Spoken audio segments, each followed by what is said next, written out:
మన మధ్యలో ఉన్నటువంటి జాన్ బాబు గారు ఉన్నారు. ఆయన కూడా కొద్ది మాటలు చెబుతారు, కొంచెం రీడింగ్స్ ఇస్తారు.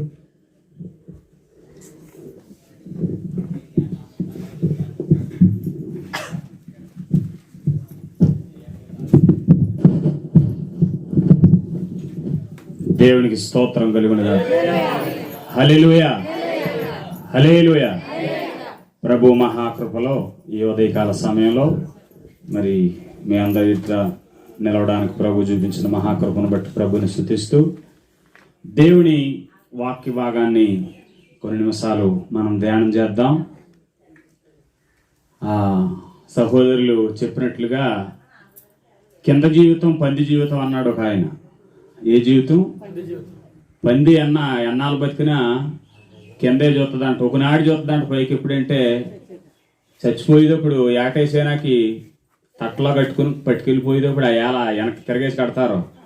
ఆ ఏళ చూస్తుందంట పైకి. ఆ రోజు చూసి అనుకుంటుందంట, ఇదేంటి ఆకాశం ఇంత బాగుంది, పంచిభూతాలు ఇంత బాగున్నాయి అలాగని చూస్తుంది. దాని బ్రతుకంతా కూడా కింద. అంటే భూలోక జీవితం, భూలోక బ్రతుకు అంటే ఇది శాశ్వతమని మానవుడు భ్రమసపడుతున్నాడు. ఇదే శాశ్వతం, ఇదే ఇంకా పర్మనెంట్ ఇది అనుకుంటున్నాడు. కానీ ఇది అశాశ్వతం అని దేవుడి వాక్యం చెప్తుంది. దేవుడికి స్తోత్రం. ఏది శాశ్వతమైనది అంటే పరలోక రాజ్యం. 2020 సంవత్సరాలకు పూర్వం పరిశుద్ధులైన దేవుడు ఈ లోకంలో నరశరీరధారిగా సామాన్య మానవునిగా కన్యమరి గర్భాన్ని జన్మించి 30వ ఏట బాప్తిసం పొంది 3.5 సంవత్సరాలు సేవ చేశాడు. ఆయన సువార్త చెప్పాడు, కాలినడకన ఆయా ప్రాంతాలు తిరిగి. సువార్త ఏంటంటే ఇది శాశ్వతం కాదు, ఈ జీవితం శాశ్వతం కాదు, ఈ కుటుంబం శాశ్వతం కాదు, ఈ లోకమే శాశ్వతం కాదు. శాశ్వతమైనది ఏదంటే నిత్య జీవం, పరలోక రాజ్యం, శాశ్వతమైన నిలయం, శాశ్వతమైన పురం, శాశ్వతమైన పట్టణం. ఆ పట్టణంలోనికి మీరు రావాలంటే యోహాను సువార్త 14:6 అన్నాడు, నేనే మార్గం, నేనే సత్యం, నేనే జీవమై ఉన్నా, నా ద్వారా తప్ప ఇంకా మరే అవకాశం ఇంకేమీ లేదు ఇంక మీకు. దేవుడికి స్తోత్రం. హల్లెలూయా, హల్లెలూయా. నీతిమంతులను జ్ఞాపకం చేసుకున్నట్టు ఆశీర్వాదం అని జ్ఞాని అయిన సొలొమోను గారు సామెతల గ్రంథంలో రాయించారు. నీతిమంతులు ఎవరో? ఈ లోకంలో దుర్నీతి పరులు, అవినీతి పరులు అనేకులు మనకు కనపడుతున్నారు. ఎవరు నీతిమంతులు అంటే మొట్టమొదటిగా నీతిమంతుల జాబితాలో ప్రప్రథముడు పరిశుద్ధుడైన యేసుప్రభులు వారు. యేసుప్రభు ఎందుకని నీతిమంతుడంటే జన్మతహా పాపం లేనివాడైన, ఒక కన్యకు పుట్టాడైన. రెండోది కర్మ పాపం లేనివాడైన. అంటే మనం భూలోకంలో జీవిస్తుండగా అరిషడ్ వర్గాల్లో వివరిస్తారు ఈ విషయం. కామ, క్రోధ, మోహ, లోభ, మదమాశ్చర్యాలు జయించిన వాడు దేవహ. ఎవరో ఆ దేవుడు అంటే పరిశుద్ధుడైన యేసుప్రభులు వారు. దేవుడికి స్తోత్రం. ఆయన జీవించిన జనాల్లో కూడా ఆయన సవాల్తో కూడిన మాట మాట్లాడాడు. నాలో పాపముందని మీలో రూపించగలరా అనేటటువంటి మాట భూమి మీద పుట్టిన వారు ఎవరిలో కూడా ఈ మాట మాట్లాడి దమ్ము ధైర్యం ఎవరికే లేదు. యేసు ప్రభు ఒక్కడికే ఆ ధైర్యం ఉంది ప్రియులారా. దేవుడికి స్తోత్రం.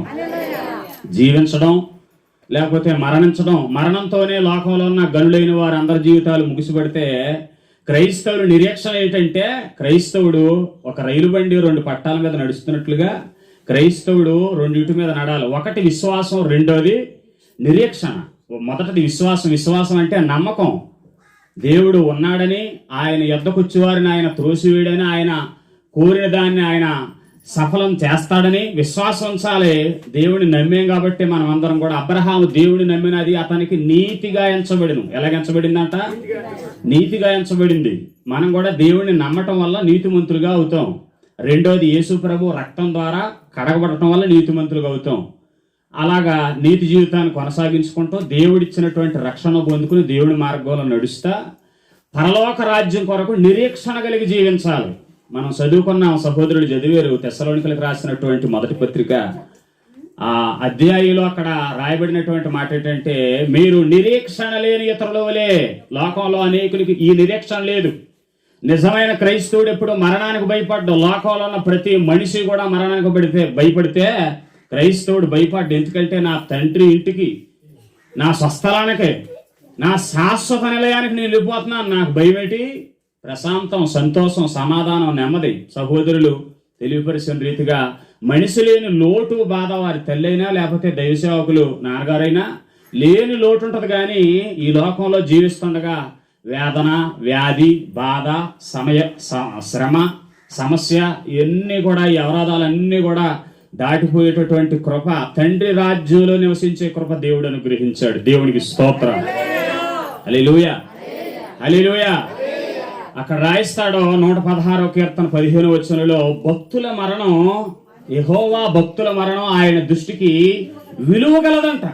విలువైంది ఏదైనా ఉందా సర్వ ప్రపంచంలోనంటే గొప్పోళ్ళు, ధనవంతులు, బలవంతులు, జ్ఞానవంతులు, స్థితి కలిగిన వాళ్ళు, విద్యావేత్త, వ్యాపారవేత్త, ఉద్యోగవేత్త, లోకంలో వీళ్ళు ఘనమైన స్థితిలో ఉన్నారని గొప్పవారిని మనం తలంచితే, దేవుడు మనుషులందరూ కూడా గొప్పవాళ్ళనే, ఉన్నతమైన స్థితిలో ఉన్న వాళ్ళనే లక్ష్య పెడతారు, వాళ్ళ గురించే మాట్లాడుకుంటారు. కానీ దేవుడు ఎవరిని లక్ష్య పెట్టాడు, లెక్క చేసాడు, అంగీకరించాడంటే కీర్తనాకారుడు 16:3 మనం చదువుకున్నాం. భూమి మీద ఉన్న భక్తులే శ్రేష్ఠులు, వారు నాకు కేవలం ఇష్టలు. ఎవరైనా దేవుడు ఇష్టపడతాడో అంటే భక్తి చేసుకున్న వాళ్ళని ఇష్టపడతాడు. ఆ భక్తుల జాబితాలో, ఆ నీతిమంతుల జాబితాలో తల్లిగారు ఉంది. ఒక ఆదర్శంగా, ఒక నమ్మకమైనటువంటి సాక్షిగా భూమి మీద బ్రతికిన దినాల్లో తన సాక్ష్యాన్ని ఆవిడ కాపాడుకుంది. ప్రియులారా, దేవునికి స్తోత్రం. హల్లెలూయా. తండ్రి వద్దకు వెళ్ళి ఆవిడ విజ్ఞాపన చేస్తుంది, కుమారులు బిడ్డలందరి కొరకు కూడా దేవుని రక్షణ మార్గంలో నడవాలని, దేవుడి నిత్య జీవానికి పాత్రులు కావాలని. దేవునికి స్తోత్రం. సముద్రంలో నీటను కొట్టుకుపోతున్నటువంటి ఒక వ్యక్తి ఆ నీటిలో కొట్టుకుపోతున్నాడు. ఆ వ్యక్తికి ఒక 5 ఎకరాల డాక్యుమెంట్స్ ఆ కొట్టుకుపోయే ఆ నరుడి మీదకి మీరు గిరటేసి కొడితే ఆ కొన్ని కోట్ల రూపాయలు విలువైన ఆ డాక్యుమెంట్స్ ఆయన ఏమన్నా రక్షిస్తుందంటే ఏమీ రక్షించదు. అగ్నిలో గాలిపోతున్నటువంటి ఒక పూరుగొడిసులో ఒక వ్యక్తి ప్రాణం కోల్పోతుంటే ఒక 4 కేజీలు బంగారం, 5 కేజీలు బంగారం ఆ కాలిపోతున్న మనిషి మీదకు మీరు విసిరితే ఆ బంగారం ఏమైనా తన ప్రాణం కాపాడద్దంటే ఏమీ కాపాడలేదు. ప్రియులారా, సర్వలోకం కూడా ఒక మాయే. ఇది అశాశ్వతం, శాశ్వతమైనది పరలోక రాజ్యం, నిత్య జీవం అని ప్రభులు వారు తెలియపరుస్తున్నాడు. మానవుడు తనది కాని దాని కొరకు ఏం చేస్తున్నాడంటే ఆశపడుతున్నాడు, ఆరాటపడుతున్నాడు. ఇదే సమస్తం, ఇదే శాశ్వతమని ఏం చేస్తున్నాడంటే మానవుడు భ్రమపడుతున్నాడు, విర్రవీగుతున్నాడు. కానీ దేవుడు చెప్తున్నాడు, ఈ లోకం, ఈ జీవితం ఇది అశాశ్వతం, శాశ్వతమైనది కాదు. ఘనమైన వారు, జ్ఞానవంతులైన వారు, బలమైన వారు, లోకంలో స్థితి సామర్థ్యం కలిగిన వాళ్ళందరూ కాలగర్భంలో ఏమైపోయారంటే కలిసిపోయారు. ప్రియులారా, దేవుడికి స్తోత్రం. హల్లెలూయా, హల్లెలూయా. ఇందుమూలంగా చెప్పే మాట ఏంటంటే, దేవుని యొక్క రాజ్యం నిమిత్తం ఈ భూలోకంలో మనం మొదట రక్షణ పొందాలి. రెండవది నిరీక్షణ కలిగి దేవుని రాజ్యం కొరకు. ఏంటి నిరీక్షణ? మీకు ఎలా కలిగిద్ది నిరీక్షణ అంటే, యేసు ప్రభువే ఒక మాదిరి. కొరింథీయులకు రాసినటువంటి మొదటి పత్రికలో బైబిల్ పఠనం మనం చేసాం. మరి ఇంకొకసారి చదివి వినిపించండి, మనం తొందరగా ముగించుకుందాం. దైవ సేవకులకి సమయాన్ని అప్పగిస్తాను. పరిశుద్ధ దేవుని లేఖనం నుంచి అపోస్తుడైన పౌలు కొరింథీయులకు రాస్తా ఉన్నాడు. మొదటి పత్రికలో సహోదరులు చదివారు. కాంతారావు గారు ఆ వాక్యాన్ని మనం చదువుకున్నట్లయితే ఒకసారి ఆ మాట చదివి సహకరించండి. కొరింథీయులకు రాసినటువంటి మొదటి పత్రిక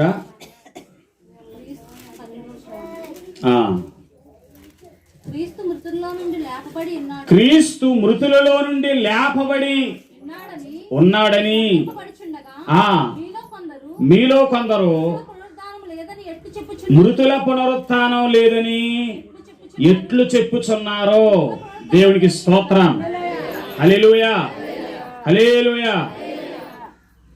దేవుని వాక్యం మనం చదువుకున్నట్లయితే ప్రియులారా, క్రీస్తు మృతులలో నుండి లేపబడి ఉన్నాడని ప్రకటింపబడుచుండగా మీలో కొందరు మృతుల పునరుత్థానం లేదనట్లు చెప్పుచున్నారు. మనుషులందరూ కూడా ఏమి లేదని బతికినంతకాలం ఏదో సుఖంగా కడుపు నిండా కూడు, ఒంటి నిండా గుడ్డ, నిలవడానికి నీడ ఈ ఉంటే చాలండి, ఏదో బతికేసాం కదండి, జీవించేసాం కదండి, అయిపోయింది అంతే, దేవుడు సలగా చూస్తే జాలండి అని అనుకుంటున్నాడు. కానీ ఇది శాశ్వతం కాదు. ఈ లోకంలో ఎలాగైనా ఈ బ్రతుకు, ఈ తనువు, ఈ జీవితం ముందుకు కొనసాగిపోద్ది. కానీ శాశ్వతమైనది ఒకటి ఉంది, శాశ్వతమైన నిలయము, పురము, రాజ్యం ఒకటి ఉంది. అది యేసు ప్రభుల వారు తెలియపరిచిన రాజ్యం, నిశ్చలమైన రాజ్యం, నిమ్మలమైన రాజ్యం, విశ్రాంతి కలిగిన రాజ్యం, దేవుడుండి చోట. అంతేకాదు ఎంతో సంతోషకరమైనది, వేదన లేనిది, బాధ లేనిది, దుఃఖం లేనిది, దిగులు లేనిది, కన్నీరు లేనిది, చీకటి లేనిది, ఏంటి సముద్రం లేనిది ఒక శాశ్వతమైన రాజ్యం, పరలోక రాజ్యం ప్రియులారా. దేవుడికి స్తోత్రం. హల్లెలూయా. లోకంలో గనులైన వారందరూ కాలగర్భంలో గెలిచిపోతే యేసు ప్రభు కూడా మనుషులందరి పాప నిమిత్తం కలవరి శిలువలో తన పరిశుద్ధ రక్తాన్ని గాల్చి శుక్రవారం దినాన్న ఆయన శిలువ వేయబడ్డారు, ఆయన సమాధి చేయబడ్డారు. అండి ఆయన సమాధి అలాగే ఉండిపోతే ఈ దినాన్ని మనం ఇలా మాట్లాడడానికి ఏమాత్రం అవకాశం లేదండి. ఆయన సమాధి గెలిచిన దేవుడు, దేవుడికి స్తోత్రం. ఆయన సజీవుడు అంటే జీవించువాడు, ఆయన పునరుత్థానుడు, ఆయన మృత్యుంజయుడు, దేవుడికి స్తోత్రం. హల్లెలూయా. నేటికి మీరు చూడగలిగితే ఆయన సమాధి ఖాళీ సమాధి, తిరిగి లేపబడ్డాడు. నిరీక్షణ ఏటిరా నీకు అంటే అదే నిరీక్షణ. ఆయన చెప్పాడు కదా, నేను ఎలా లేచానో నా యందు విశ్వాసం ఉంచిన ప్రతి వాడు కూడా అలాగ లేస్తాడో. మృతుల పునరుత్థానం ఉంది. ఒక దినాన్న క్రైస్తవుడు లేపబడతాడో, ఒక దినాన్న నిత్య రాజ్యంలోనికి అండి నిత్య విశ్రమ రాజ్యంలోనికి ప్రతి క్రైస్తవుడు కూడా చేరతాడు. దేవుడికి స్తోత్రం. ఆ తల్లి గారిని ఒక దినాన్ని మనం చూస్తాం, అదే రీతిగా తండ్రి గారిని కూడా ఒక దినాన్ని మనం ఏం చేస్తామంటే అది నిరీక్షణ ప్రియులారా. దేవునికి స్తోత్రం. ఈ నిరీక్షణ మనల్ని సిగ్గుపరచదు. ఈ నిరీక్షణ లోకంలో ఏటినేటిల్లో నమ్మేసి మోసపోయినోడు, ధనాన్ని నమ్మి మోసపోయినాడు ఒకడు, బలాన్ని నమ్మి మోసపోయినాడు ఒకడు, కుటుంబాన్ని నమ్మి మోసపోయినాడు ఒకడు. అండ్ ఈ నిరీక్షణ ఏం చేయదంట, సిగ్గుపరచదు. నిన్నేం చేయదంటే సిగ్గుపరచదు ప్రియులారా. దేవునికి స్తోత్రం. సువార్తని ప్రారంభిస్తా 15వ అధ్యాయంలో మృతుల పునరుద్ధానం గురించి వివరించుకుంటా 20వ వచనంలో అంటున్నాడు, ఇప్పుడైతే నిద్రించిన వారిలో ప్రథమ ఫలంగా క్రీస్తు మృతులలో నుండి లేపబడి ఉన్నాడో, మనుషుని ద్వారా మరణం వచ్చింది కనుక మనుషుని ద్వారానే మృతుల పునరుత్థానం కూడా కలిగింది. దేవుడికి స్తోత్రం. ఒక మనుషుని యొక్క అవిధేయత వల్ల, ఒక మనుషుని యొక్క దేవుని నుంచి ఎడబాటు పెరిగిన కారణాన్ని బట్టి దేవునికి మనుషునికి ఏం పెరిగిపోయింది, గ్యాప్ పెరిగిపోయింది. సన్నిహిత సంబంధ బాంధవ్యాలు దేవునికి మానవుడికి చాలా శ్రేష్టంగా ఉండే ప్రియులారా. ఆది కాలంలో ఆదామవ్వల దినాల్లో ఏదేను వనంలో దేవునితో మానవునికి సత్సంబంధం ఉండేది. చాలా ప్రేమైక్యతలతో ఒక తల్లి బిడ్డలు ఎలాగా కలిసిమెలిసి ఉంటారో అలాగ దేవుడు మనుషుడు సత్సంబంధంతో జీవించేవాడు. ఒక అవిధేయత, తినొద్దన్న ఫలాన్ని తిన్న కారణాన్ని బట్టి ఏమైందంటే అతిక్రమం వల్ల జరిగింది ఏంటంటే పాపం సంభవించింది. దేవునికి మానవునికి గ్యాప్ పెరిగిపోయింది. ఇప్పుడు ఇంకా ఈ సన్నిహిత సంబంధ బాంధవ్యాలు ఏమైపోయినాయి, తెగిపోయినాయి. ఆ సంబంధ బాంధవ్యాలను మళ్ళా కలపడానికి యేసు ప్రభుల వారి లోకంలోనికి వచ్చాడు ప్రియులారా. దేవుడికి స్తోత్రం. దేవుడేమో నీతిమంతుడు, దేవుడేమో పరిశుద్ధుడు, మానవుడేమో అతిక్రమం, అపరాధం, పాపం వల్ల ఏమైపోయాడంటే చెడిపోయి పడిపోయి పతనావస్థలో ఉన్నటువంటి మానవుని రక్షించడానికి పరిశుద్ధుడే దేవుడు పాపలోకంలో అండి పాపులైన మనందరి కొరకు అండి పాప శరీరాకారంతో పరిశుద్ధుడైన ప్రభు ఈ లోకంలో జన్మించడమే కాదు, 30వ ఏట బాప్తిసం పొందడమే కాదు, 3.5 సంవత్సరాలు ఆయన సేవ చేయటమే కాదు, మనుషులందరి కొరకు కలవరి శిలువలో తన ప్రాణాన్ని అర్పించాడు. దేవుడికి స్తోత్రం. హల్లెలూయా. సర్వమానవ పాప పరిహారం నిమిత్తం కలవరి శిలువలో తన పరిశుద్ధ రక్తాన్ని చిందించాడు. కాబట్టి మన పాపం, మన అపరాధం, మన అతిక్రమం, మన అవిధేయత, మన అజ్ఞానం, మన అంధకార సంబంధమైనటువంటి క్రియలన్నీ కూడా క్రీస్తు శరణుజొచ్చిన వారందరికీ కూడా అండ్ దేవుని కృప విస్తారముగా అనుగ్రహించబడతా ఉంది. దేవుడికి స్తోత్రం. హల్లెలూయా. ఆ కృపలో మనం ముందు కొనసాగిపోదాం. ఒక్క విషయాన్ని చెప్పి నేను ముగిస్తాను. ఒక అడవిలోనికి 4 యవ్వనస్తులు అండ్ వేట నిమిత్తం వెళ్ళారు. ఆ ప్రాంతంలో ఒక రాజుగారి కుమారుడు ఆ వేట నిమిత్తం అడవిలోకి వెళ్ళినప్పుడు రాజుగారి కుమారుడు సైన్యం ఎలాగైతేనో చెదిరిపోయింది, ఒంటిగాడైపోయాడు. ఈయన తీసుకెళ్ళి ఆ అడవిలో ఉన్న కొయ్యోళ్ళందరూ కూడా చంపేద్దాం అనుకున్న ప్రయత్నం చేస్తున్నప్పుడు ఈ 4 యవ్వనస్తుల ద్వారా ఆ రాజకుమారుడు కాపాడబడ్డాడు. కాపాడబడినటువంటి ఆ రాజకుమారుడు తిరిగి తన రాజ్యానికి వెళ్ళిన తర్వాత ఈ నా ప్రాణాన్ని రక్షించిన కాపాడిన యవనస్తుల గురించి పూర్తిగా తెలుసుకుని వాళ్ళని ఆ రాజుగారి సముఖానికి తీసుకొచ్చినప్పుడు ఆ రాజుగారు, మంచి పని చేశారు మీరు, నా కొడుకు బ్రతకడానికి కారణమైన మిమ్మల్ని నేను అభినందిస్తున్నాను. రెండోది, మరి రాజాస్థానంలోకి వచ్చారు కాబట్టి మీ ఆశలు, మీ కోరికలు ఏమైనా ఉంటే చెప్పండి అయ్యా. అలాగని 4 కూడా అడిగితే మొట్టమొదటి చూడొచ్చు అన్నాడు. నాకు ఇల్లు లేదండి. ఏం లేదు? ఇల్లు లేదు బాబా, ఇల్లు కట్టించండి అంటే, సరే నీకు అలా జరిగిద్ది. అక్కడున్న మంత్రి గారిని ఏకేసి ఇల్లు కట్టించాడు. రెండో వ్యక్తి వచ్చి అడుగుతున్నాడు, నాకు పెళ్లి కావాలని. మంచి అమ్మాయిని ఇచ్చి పెళ్లి చేశారు. రెండో వాడు గొడవ అయిపోయింది. మూడో వాడు నాకు ఉద్యోగం కావాలండి అన్నాడు. ఉద్యోగం కూడా అలాగే ఇచ్చేసాడు. నాలుగో వాడు అన్నాడు, ఈసారి ఏంటి బాబా నీకేంటి, నీకేం కావాలి ఏంటి అలాగని అడిగితే ఆయన అంటున్నాడు, రాజుగారు ప్రతి వారం మా ఇంటికి వచ్చి భోజనం చేసి వెళ్ళాలి. దేవుడికి స్తోత్రం. ఇదేం పిచ్చుకోరికరా, నీకు కావాల్సింది ఏదో అడిగి పట్టుకొని బొమ్మంటుంటే నువ్వు మళ్ళీ రాజుగారికి ఎదురు పెట్టుబడి పెడతానంటున్నావు. వారం రాజుగారు వచ్చాడంటే రాజుగారు ఒకడే వస్తాడు, రాజుగారితో పాటు పరివారం వస్తుంది, రాజుగారితో పాటు సైన్యం వస్తుంది. ఇవన్నీ కూడా ఎక్కడ పెడతావు? నీకు కనీసం ఏమి లేదు, ఉన్న ఇల్లే లేదు నీకు, పూరిపాకు ఉంది నీకు, ఎందుకురా నీకు అని అందరూ కూడా అయోమయోడు రీడు, అసలు అర్థం లేదు వీడికి, జ్ఞానం లేదు వీడికి అనుకున్నాడు. కానీ తర్వాత తెలిసింది విషయం ఏంటంటే వీడికి ఎంత జ్ఞానం, దేవుడికి స్తోత్రం. మరి అలాగా జరిగిద్దని చెప్పాడు, తప్పకుండా మరి అలా చేయాలి కదా రాజుగారు. రాజు మాట ఇచ్చాడంటే ఖచ్చితంగా చేసి తీరాలి. చూడండి మంత్రివర్య ఏటి చూడండి అంటే కనీసం ఆడి ఊరికి వెళ్ళినా కానీ రెండోది ఆడి ఇంటికాడ ఉండడానికి కానీ ఏమాత్రం కూడా పరిస్థితి ఏమి మనం అనుకున్నట్టుగా లేదంటే అప్పుడు మొత్తం అంతా ఊరేటి రోడ్డు రిలేటి మొత్తం అన్ని కూడా ఏమైపోయినాయి అంటే తారుమారైపోయి. ఇల్లు అక్కడ ఒక రాజభవనం కట్టబడింది. రాజుగారు భోజనం చేసిన తర్వాత మళ్ళా కొంచెంసేపు విశ్రాంతి తీసుకుంటాడు. ఒక కోటగా మారిపోయింది. రెండోది ఈడి దరిద్రం ఈడితోనే కాకుండా ఈడితో పాటు ఉన్న ఆ ఊరిని, ఆ ప్రాంతాన్ని, ఆ ప్రదేశాన్ని ఏం చేశాడంటే మార్చిపడేసాడు. దేవుని ప్రియులారా, దేవుని యొద్దకు వచ్చేవారు చాలా మంది ఇల్లు కావాలని, పెళ్లి కావాలని, ఉద్యోగం కావాలని, వ్యాపారం కావాలని, తాత్కాలికమైన అశాశ్వతమైన కోరికల కొరకే అండి, స్వల్పమైన విషయాల కొరకే తలంచుతున్నారు, వాంఛిస్తున్నారు. కానీ నిశ్చలమైన, నిమ్మలమైన, పరిశుద్ధమైన, శాశ్వతమైన నిలయం కొరకు ఎంతమంది ఆశిస్తున్నారో, దాని కొరకు ఎంతమంది ప్రయాసపడుతున్నారనేది ప్రభు పేరని మీకు అందరికీ తెలియపరిచి మాటలు ముగిస్తున్నాను. కళ్ళు మూసుకుందాం, ప్రార్థన చేసుకుందాం.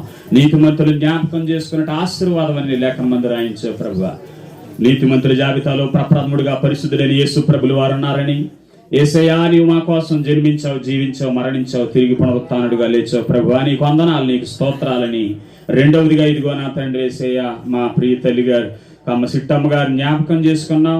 గడిచిన సంవత్సరంలో ప్రభువా దైవ సేవకుల సమక్షంలో నాయన యేసయ్యా ఈ ఆదరణ కూడికను జరిగించుకున్నాం. అదే రీతిగా నాయన యేసయ్యా మరలా ఇదిగో నా తండ్రి నీ సేవకుల్ని నాయన యేసయ్యా పిలిచి స్థలమందు నా తండ్రి యేసయ్యా కూడిక జరగడానికి కారకులయ్యారు కుటుంబస్తులు ప్రయాసతో.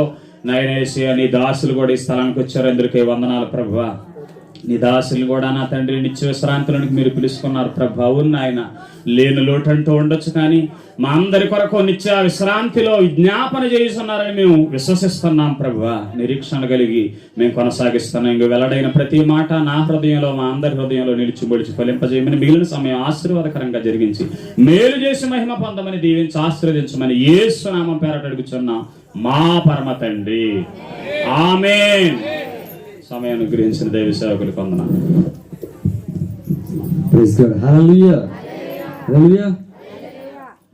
ఇప్పుడు కూడా చక్కటిగా మాటలు అందించినటువంటి జాన్ బాబాయ్ గారికి వందనాలు చెల్లిస్తున్నాను.